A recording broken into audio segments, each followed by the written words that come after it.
They called me paranoid, hysterical, a broken woman playing captain. My own crew laughed when I screamed warnings through the intercom. The first officer slapped the panic from my voice and told me to shut up and sit down. But when the hull started cracking, only I knew the code that could save us all. If you've ever been dismissed, ignored, or made to feel small, hit that like button right now. You'll want to hear this. And subscribe, because stories like mine need to be told. My name is Rhiannon Vale. I'm 34 years old, and for 12 years, I navigated commercial star routes with a flawless record. Flawless. Not a single miscalculation, not one delayed arrival, not even a close call. I was good at what I did. No, I was exceptional. But 6 months before the incident on the Meridian, everything changed.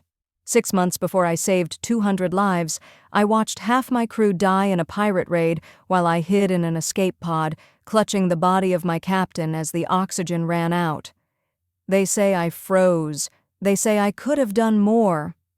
What they don't say is that I'm the reason 3 people made it out alive that day. But the truth doesn't matter when people need someone to blame. The nightmares started immediately. I'd wake up gasping, tasting recycled air that wasn't there, feeling phantom hands pulling me back into that pod. My therapist said it was PTSD. My former employer said it was a liability. They didn't fire me outright, that would look bad, but they made sure I'd never work a premium route again. I was damaged goods, used up.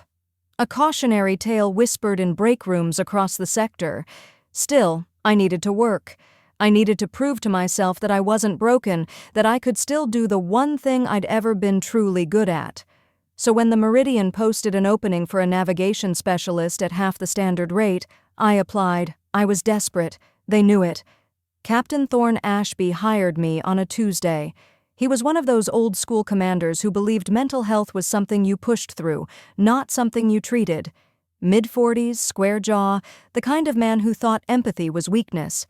He looked at my resume, looked at me, and said, "You'll do." That was it. No questions about the raid, no concern about whether I could handle the pressure. Just 3 words that made me feel smaller than I'd ever felt in my life. His first officer, Jack's credence was worse. The moment I stepped onto the bridge for orientation, his eyes crawled over me like I was something he'd scraped off his boot. "Try not to have a meltdown on my ship," he said, loud enough for everyone to hear. The other crew members didn't laugh, but they didn't defend me either. They just looked away, and I understood immediately what my place would be here. The Meridian was massive, a cargo hauler carrying rare minerals through deep space with a crew of 200. It should have been routine. 6 weeks from port to port, standard route, nothing complicated. I told myself I could do this. I told myself that keeping my head down and doing my job would be enough. But from the very first day, I felt the weight of their judgment. The whispers followed me through every corridor. "That's the girl who froze during the raid. Heard she got her whole crew killed." The lie spread faster than the truth ever could, and with each repetition, I shrank a little more. I started eating meals alone in my quarters. I stopped making eye contact.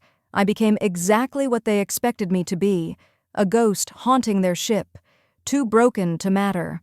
2 weeks into the voyage, I noticed something that made my blood run cold. It was during a routine scan, the kind of thing I'd done 10,000 times before. Gravitational fluctuations along our projected route. At first, I thought it was an instrument error, so I ran the diagnostics again, then again, and again. 3 times I checked those numbers, and 3 times they told me the same horrifying truth. We were heading straight toward a spatial anomaly, gravitational shear patterns consistent with a collapsed star fragment or possibly a rift in space itself, the kind of thing that could rip a ship our size apart like tissue paper. The solution was simple. Reroute. Add 4 days to our journey, and swing wide around the affected region. 4 days. That's all it would have taken to save us from what was coming. I brought my findings to the bridge during Alpha Shift, my hands trembling as I held the data pad. Captain Thorne was reviewing supply reports, barely glancing up when I approached.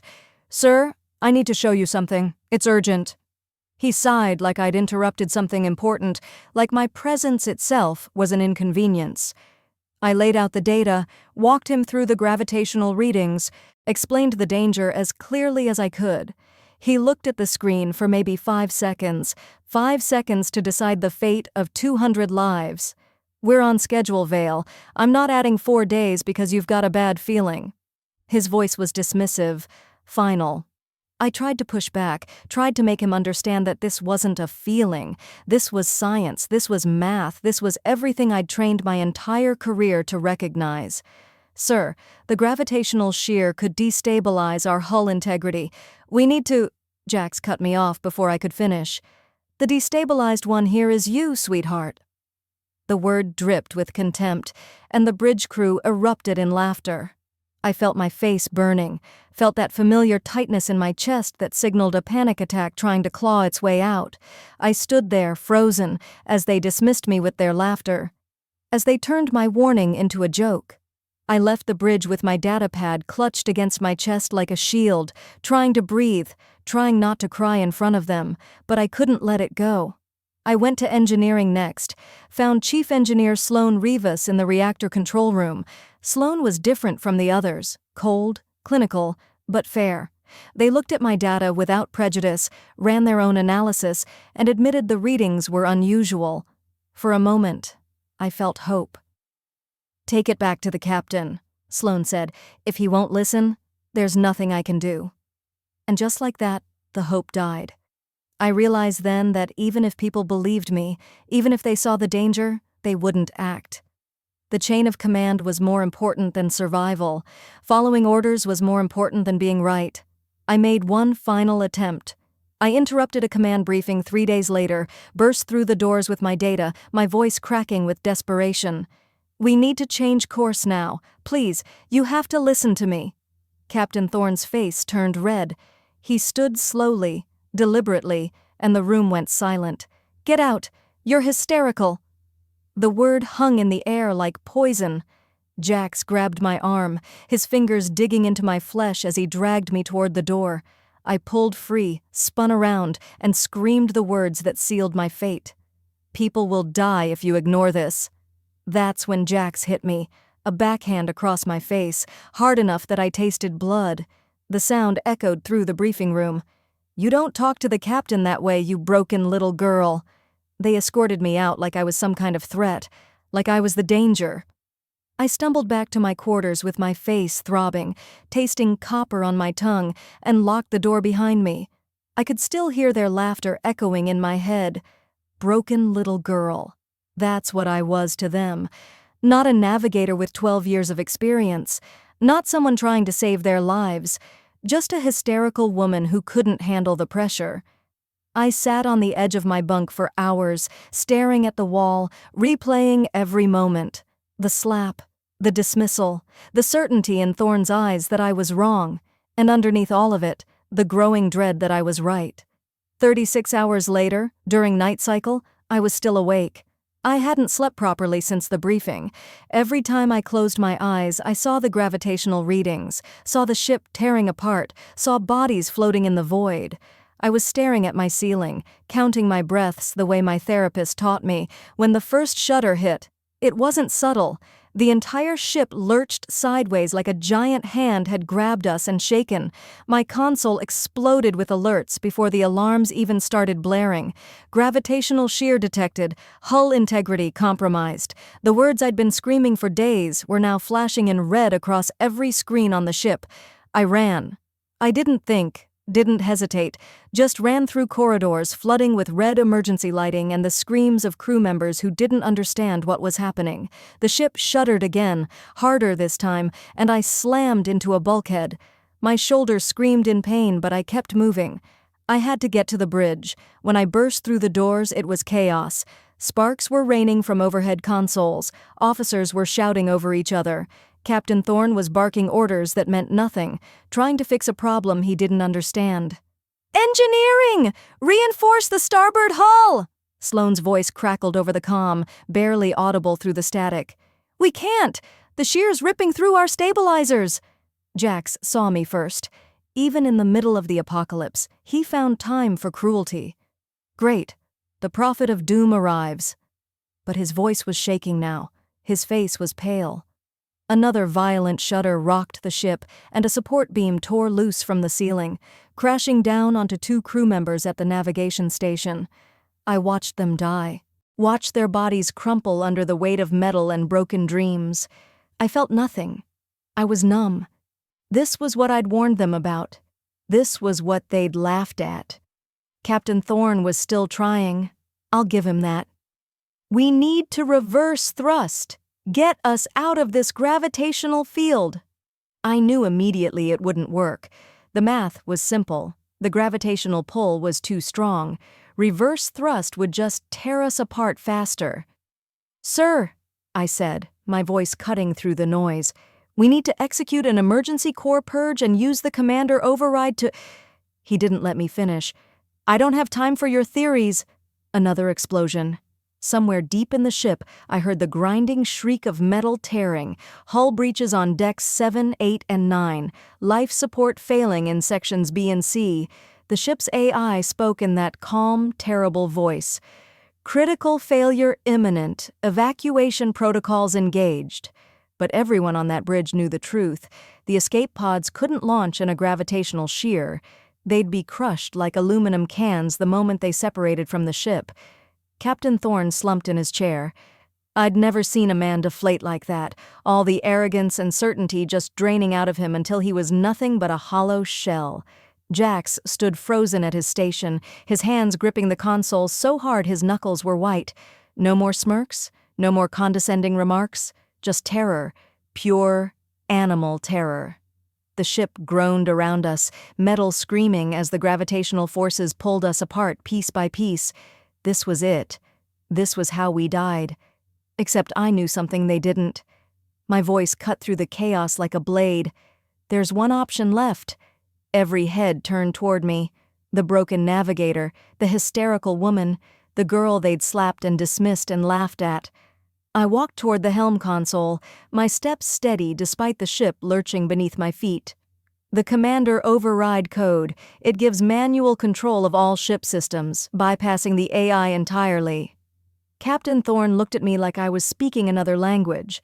That code is classified. Only the original shipbuilder and founding company officers have access to it. I met his eyes, and for the first time since I'd boarded this ship, I didn't look away. I know. My father was lead engineer for Meridian-class ships. He gave me the code before he died. The bridge went silent except for the alarms and the terrible grinding of the ship tearing itself apart. My father. I hadn't spoken about him in years. He'd died when I was 19, right after I'd graduated from the academy. Heart attack at his workstation, designing the very ships that would become his legacy. On his deathbed, he'd made me memorize a string of numbers and letters, 48 characters. He said it was the key to everything he'd built, and that someday I might need it. I thought he was delirious from the medication. I never imagined he was giving me the power to command vessels I'd only ever served on. Jax moved toward me, his face twisted with rage and fear. "You expect us to trust you? You're the reason we're in this mess." Something inside me went cold and hard.